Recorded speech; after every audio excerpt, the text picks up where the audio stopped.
Hi everyone, well I just got back from my walk. I did feel like it was a bit hard work today, but never mind. The main thing is that I've done it, which is great. What's not so great is my glasses appear to be steaming up, but never mind. I shall plough on regardless. Anyway, a couple of you have asked me to sort of give a bit of background information and a bit of a story behind why I've set up this this channel. Now I know some of you who've subscribed will know my background and what have you, but for those of you who don't, I was actually born with a congenital heart condition called tricuspid atresia, which basically means that when I was a baby in the womb, my tricuspid valve didn't form correctly, and as a result of that I was born what's called a blue baby, because my blood and what have you wasn't pumping around my body effectively, because of the defect. When I was 6 months old, I had what's called a shunt done, because they couldn't do anything bigger than that, because I was too small and I wouldn't have survived the surgery. My heart wouldn't have coped. So I had the shunt when I was 6 months old, which actually lasted me very, very well. I did really well with the shunt.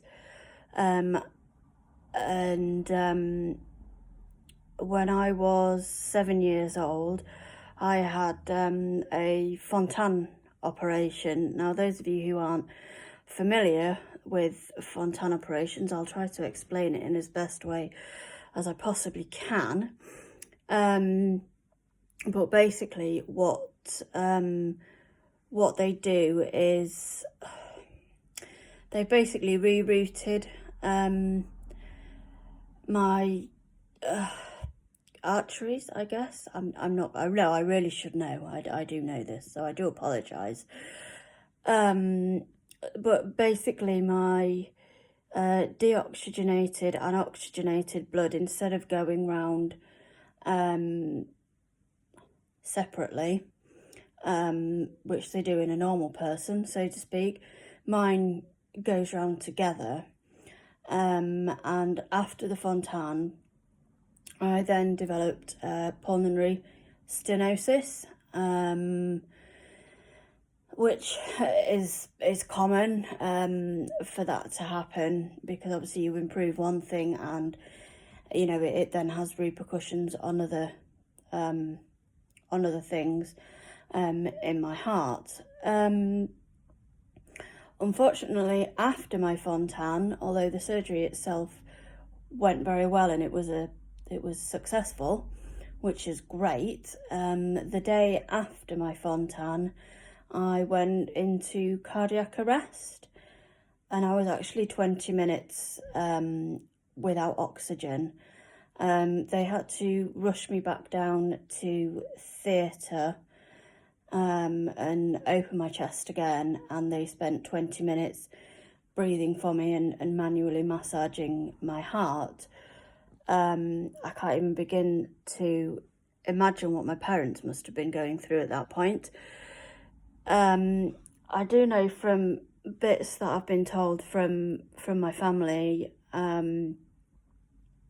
because I don't remember anything about being in hospital at that age, or I don't really have a lot of memories from there, which is probably a good thing. But I know apparently at one point they actually went and spoke to my dad and said, you know, we've been doing CPR in and out for sort of nearly 20 minutes. Do you want us to carry on? To which he replied, yes, you carry on. Of which they did, and obviously I was brought back. not that you'd think so now to look at me and to hear me speaking like this, but I was left very, very badly brain damaged to the point where I was like a 6-month-old baby, and I had to pretty much learn to do everything right from scratch, basically. So I had to learn to walk and talk. I couldn't feed myself. Yeah, I'd basically gone back to a 6-month-old baby. Oh, and apparently I used to swear as well. But there we go. That's brain damage for you, unfortunately. Obviously, like I say, I've come a long way since then. I now live on my own independently. I do have carers that come in and help me, which are an absolute godsend, I have to say, especially when I'm having a bad day. I have a lot of support with my family, as well as obviously my carers.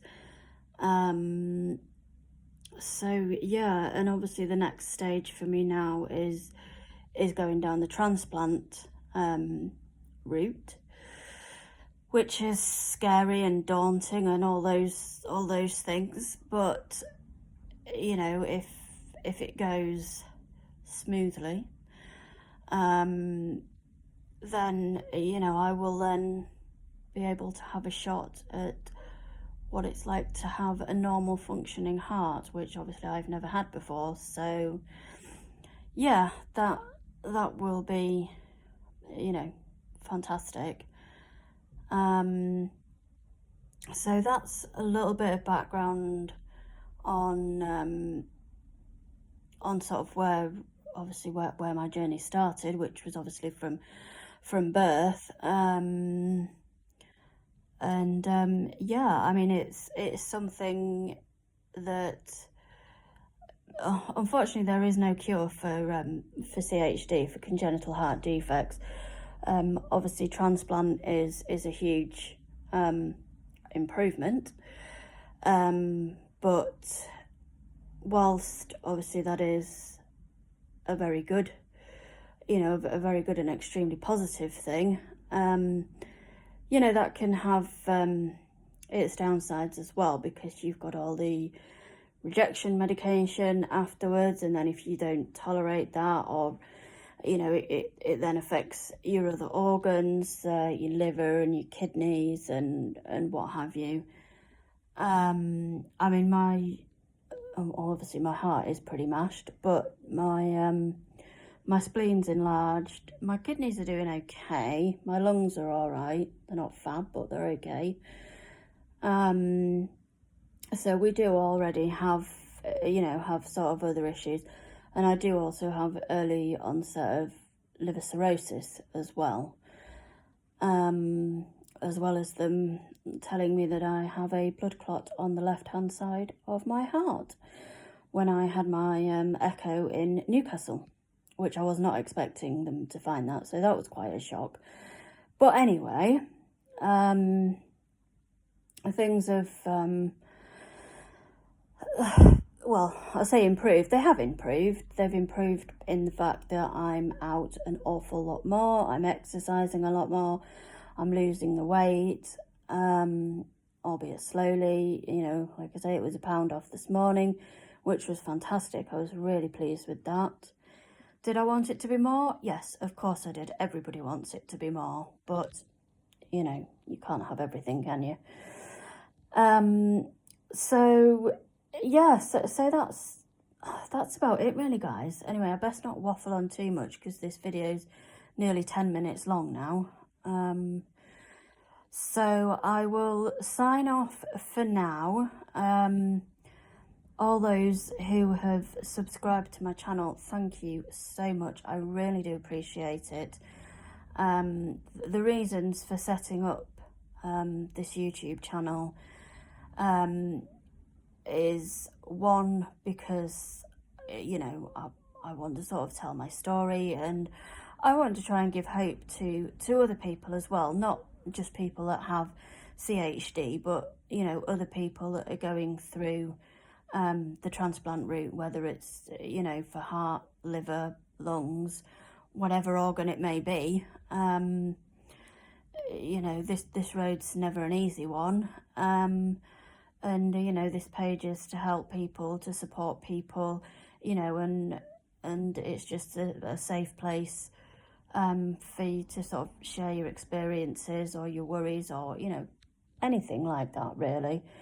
So I really do appreciate the support, guys. It means an awful lot.